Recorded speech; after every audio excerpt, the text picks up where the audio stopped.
2 months ago, I was living in Athens, Greece, where I spent 6 weeks recording my mathematics classes. Now I live in Kyiv, Ukraine, and more recently I came across a video that said that you can make the history of Athens in 3 days, which makes me wonder, can you really make more than 3,000 years of history in 3 days? That's like saying making 1,000 years of history per day. That is why I decided to make this video, which, to be honest, was not planned, but I'm gonna be sharing with you things that I had the chance to see. I'm not a historian. I couldn't be further from history. I'm the electric and automation intelligence engineer. It had nothing to do with history. Behind me there is this beautiful mosaic from the Soviet Union, 1974. You could see these two men here and that little dot in the middle, like kind of they are putting pressure on it. I guess that symbolized the uranium atom, because this is the Institute for Nuclear Researchers. For now, I'll let you enjoy the video, and I'll meet you at the end of it to share with you my personal opinion about the history of Athens. See you later, my friends. Instead of starting with the Acropolis of Athens and the goddess Athena, I wanted to start this history video with things that you might not see in your mainstream travel videos, like this enigmatic group of people performing this mysterious ritual.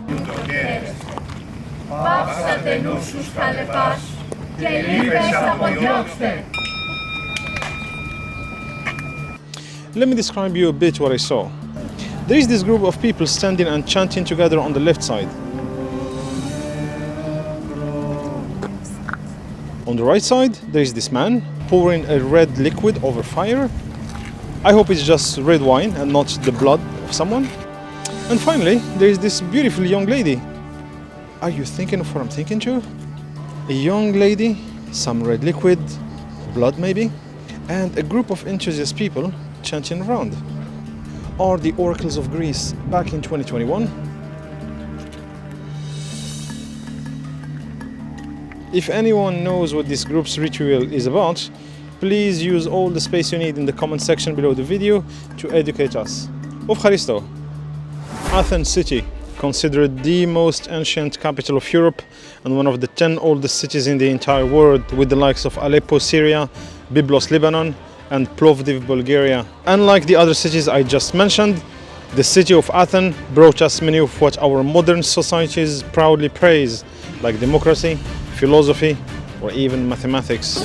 And that's it. Well, hold your breath and count with me. Coin money, central heating, maps, sinks with running water and showers, cement, and the Greek inventor Hieron of Alexandria gave us not only automatic doors, but even vending machines. Think of it, the Greeks had Coca-Cola 1,000 years ago. Yes, you heard it right. Athens gave us democracy, but their democracy wasn't perfect at all. Only Athenian citizens had the right to vote, and to be an Athenian citizen, it wasn't enough to be born in Athens yourself. Your parents too needed to be born in Athens. Maybe that's where the Roman Empire was so revolutionary, where a citizen of Carthage, modern-day Tunisia, had the right to be a Roman citizen and held the same exact passport as a Roman citizen living in front of the Colosseum of Rome. And when it comes to Athenian women, well, they did not have the right to vote neither. And Athens had a lot of slaves. In fact, Athenian citizens were outnumbered at least 2 to 1, probably 3 to 1.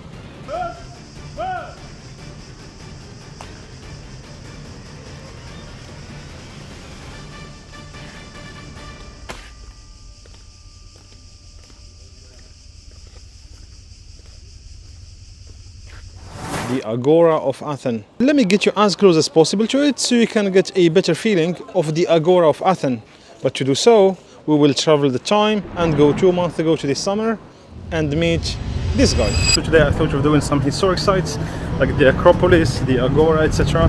And actually we'll do it with a friend of mine who lives in Athens. She's from Norway, and apparently she likes history. So I'm meeting with her in this square, which you will see soon. Where is she? I think she's the one dressed in red, but I'm not sure. I don't want to touch her from the back if I'm not sure that it's her. No, it's her. Hello. Oh, hi. Hi. How are you doing? I'm good. Today it's our vlogging day. Say hi. Hi. and we are going to explore the history. Here it Maybe is. it's there. I think this is the Agora, yeah. Yeah. What do you think, guys? Is this the Agora? I think it is.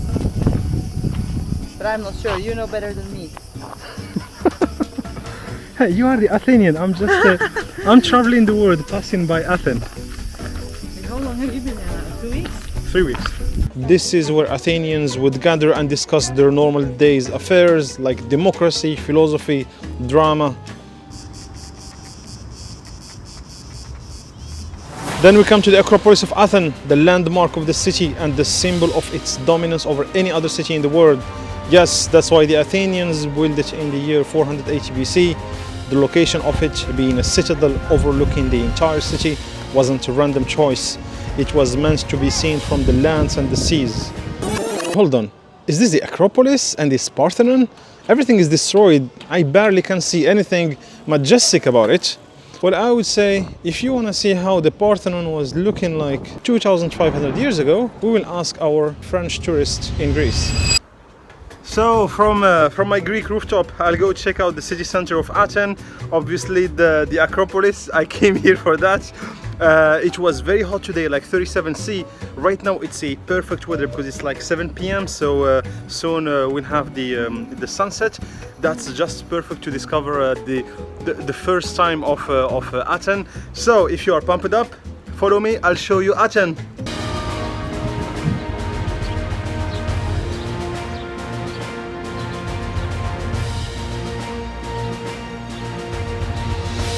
You have the historic Acropolis behind me with the statue of goddess Athena, which doesn't exist anymore because it was destroyed, but a full-scale replica of the Acropolis behind me with the Parthenon, because when we say the Acropolis, it's kind of the all of the platform. But that temple that you see there, like it's half destroyed, that temple is what they call the Parthenon. So there is a full-scale replica of the Parthenon in Nashville, Tennessee, in the United States, and you could see there like the goddess Athena. In fact, it's the only place in the world today where you could see the Parthenon built as it was at the time. So that's a fun fact, and it's impressive. So when it comes to democracy, this is where it was born, here in Greece. And that building that you see there, the Acropolis, they built it like in the year 400 BC, I guess. And that was like one of the symbol of the superiority of Athens over other cities. Again, Greece didn't have, it wasn't like a state with the capital of it like Athens as we know today. There were like many sovereign cities. One of them was Athens, and it was clearly like dominating the other cities. It even grew to become an empire.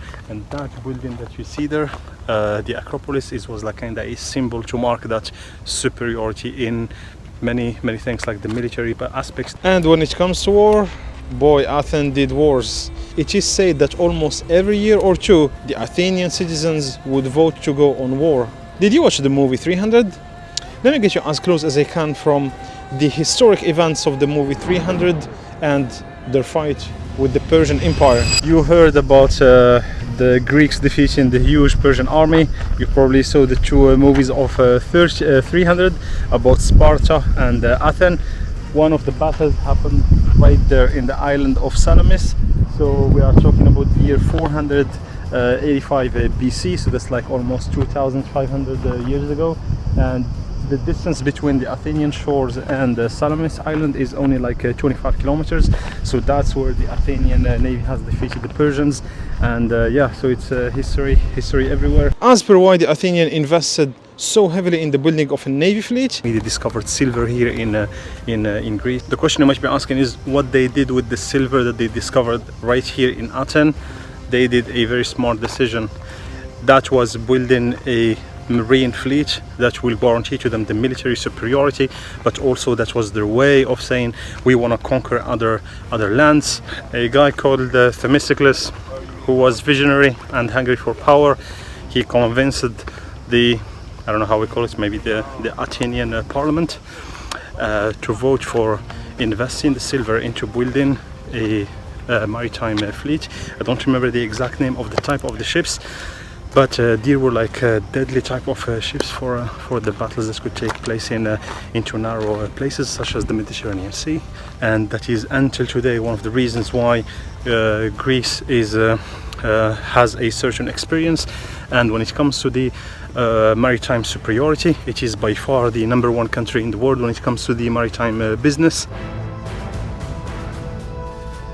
If you would ask me what's the single place that summarizes the entire history of Athens, I would say go to the Roman Forum. From one side you have this. It's called Fethiyya Mosque, meaning the Mosque of the Conquest. It was built by the Ottoman Empire from the 17th century in the center of Athens. After the Greek independence of 1831, the mosque was not used for religious purposes anymore, but more recently, the Greek government renovated it and reopened it to the public. And this is called the Tower of the Winds. It is considered the world's first meteorological station and the most important remains from the Roman Forum or the Roman Agora. The Greeks used it to forecast the weather. Friends, we are talking about the year 50 BC. And of course, a lot of Roman remains. All of the ruins that you see here are from the Roman Empire. The Roman Empire rule over Greece would last for almost 1,500 years. Like this one, called the Gate of Athena, considered the second most important remain of the Roman Forum after the Tower of the Winds that we just saw. Its origin dates back to Julius Caesar, the famous Roman leader. We are talking about the years 50 BC.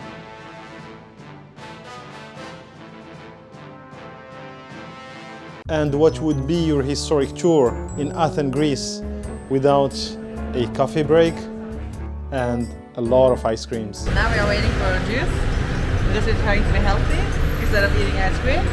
So she is thirsty. And who brought us here, me or you? you. But I came here for an ice He cream. needs to buy this so he knows it's good because he's soon going to buy ice cream with milk and Yeah, she's blaming me because I said that I don't eat dairy products, but ice cream I make an exception because it's an ice cream. And she said, no, you can't have it both ways, you know. It's so bad. So bad. So I'm disappointed. did you find where is the best ice cream nearby? The non-vegan one. Yeah, that's the best one. The dairy one. That's not the best. After all that negotiation, I got my ice cream and she got this. Lyceum Aristotle. To get a better understanding of who Socrates, Plato, Alexander the Great, and of course Aristotle are, let me teleport myself to the past, to my beautiful Greek summer, and give you a proper introduction. Alright, I could get in. I'm so happy. I'm going to see the school of Aristotle, and it looks really beautiful, like they have preserved a few sites of it. I mean, I don't think there is that much left from his school, but it's just impressive to see the remain of his school from probably the year 300 BC to just 2,300 years at least ago. So oh my god, I see the ruins, they are here. Let me show you that. Why am I showing you the school of Aristotle that barely looks like a school today? Well, because of the way this school used to function, and you'll see how the Greeks had some ideas 1,000 years ago that would be so helpful to our educational systems of today. Alright guys, so let's try to get closer to it. So this is one portion of the school of Aristotle. So I'm not sure where it was, maybe that's where the people were sitting. And here where you can see the remains of the foundation of the walls of Aristotle School, founded around the year 334 BC, that's 2,300 years ago. After morning classes, Aristotle would frequently lecture on the grounds for the public, and manuscripts of his compiled lectures have eventually circulated. This makes Aristotle one of the first one in human history to democratize knowledge among normal citizens. So this is the school of Aristotle where he was teaching in Athens. So again, Aristotle studied in the academy of Plato. Plato was the student of Socrates. Socrates was the philosopher who was imprisoned and executed here in Athens. Why he was executed? Well, simply because Socrates was the one who was oh, you have many gods in Athens? Okay, but at the same time you say that the world is perfect and in harmony, etc. But if these gods have created this world, how comes you have many gods who we know will disagree at certain time, but at the same time they could create a perfect world in harmony, etc. So whenever Socrates went into a conversation or a debate with anyone, he would take him to humiliation. So he was seen as like a troublemaker, so they put him in jail. They even executed him at the end. Actually, the prison of Socrates is at the Philopapo Hill, which is the hill I climbed earlier in this video, where I showed you a beautiful view on the Acropolis. So that's where his prison is. What's the relation between Socrates and Aristotle? Well, Plato was a student of Socrates. So after Socrates, the Athenians, when they realized the mistake they did with Socrates, they left Plato free. So they didn't kind of disturb him with his views, etc. So Plato founded a school that existed, that lasted for like centuries. And Aristotle was a student of Plato. So Aristotle studied for at least 20 years in the Academy of Plato. After that, he was called by King of Macedonia. If I'm not mistaken his name, he's King Philip of Macedonia, and he's the father of who? Of Alexander the Great, the man who ruled over almost every land on which he worked. So Aristotle was called by King Philip of Macedonia because he wanted him to teach his son Alexander the Great, and he influenced a lot Alexander the Great. He taught him a lot about the Persians. Some of what he taught him about the geography was not accurate, and actually it made a bit Alexander the Great a little bit angry and frustrated, I would say. But yeah, Aristotle was the teacher of Alexander the Great, and after he finished teaching Alexander the Great, it lasted for like 3 years. He came back to Athens and he founded this, what you see here. So this is like the remains of the school of Aristotle. It's called Lyceum Aristotle, and to be honest, there isn't that much left from it. But there are some parts you see, like where there are that kind of covers. These are like they are covering some remains that have like 2,500 years, and it's impressive to see. I mean, they look like maybe little rooms where you could sit and study. But the reality is that in this Lyceum Aristotle, they didn't study only math or philosophy. They had like even like at least like working out and training here. So think of this 2,500 years ago as like the mecca of you know, like intellect and like sport, etc. So yeah, it's just impressive to be here. And the excavation of this site, it began like I think in 1990, something like this. So they I would say they worked on the excavation of this site quite recently. I think it finished in 2013, which is like 8 years ago. So this is impressive. Imagine you are living in a neighborhood and your government calls you saying, all right, so we just discovered the school of Aristotle, so we need to do some work. Aristotle students were assigned historical and scientific research projects as part of their studies. The school was also student run. The students elected a new student administrator to work with the school leadership, allowing all the students to become involved in turn.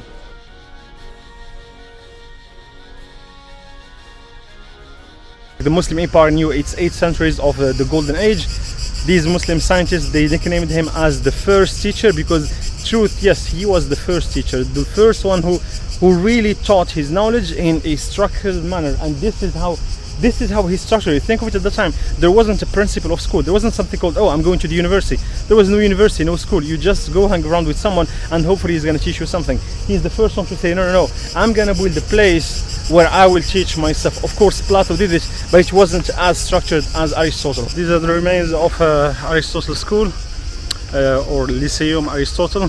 Of course, there is another one which is in north of Greece, so that's like almost 6 hours driving north from Athens. It's near Thessaloniki, and that's actually where he taught Alexander the Great. Probably I need to go check out that school. It's like 6 hours driving from here. And even to find this spot, like I swear it has been like 1 hour that I'm walking, and I came from there, tried to enter from this side, didn't work because there is no entrance from that side. I had to go like top, and then the guy was kind enough to let me in because I was a little bit late. Actually, it didn't cost me that much. It's like €4 the entrance, but also yeah. So yeah, that's what it takes.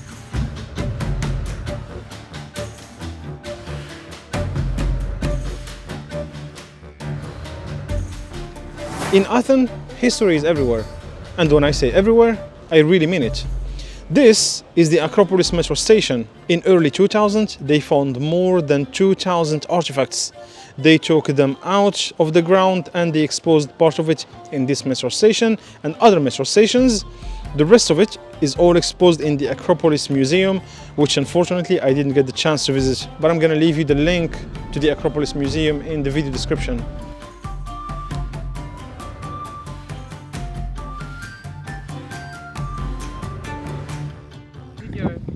Advice. So now that you saw the video, what do you think? Is it worth it to visit Athens or not? Is it worth it to spend more than 3 days visiting Athens? Short answer to this, 100% yes. I spent 6 weeks there and I didn't see everything. Partially because I didn't go there to visit the history of Athens, even though I like history, but that wasn't the main objective of my travel to Athens, Greece. It was to record my mathematics videos because Greece has contributed a lot to mathematics in general, so that's why I went there to Greece. Now, speaking of history, you might be wondering what's the monument behind me. So this is what they call the Golden Gate in Kyiv, Ukraine, built in the year... What am I doing here? I'm already giving you the historic aspects of Kyiv, Ukraine. I know that you are curious about the history of Ukraine, the Soviet Union, the Mongol invasions and all that stuff. That's why I'm gonna ask you, please turn the thumbs up blue for me. Stay tuned, because soon I'm gonna show you the history of Kyiv, Ukraine. До свидания.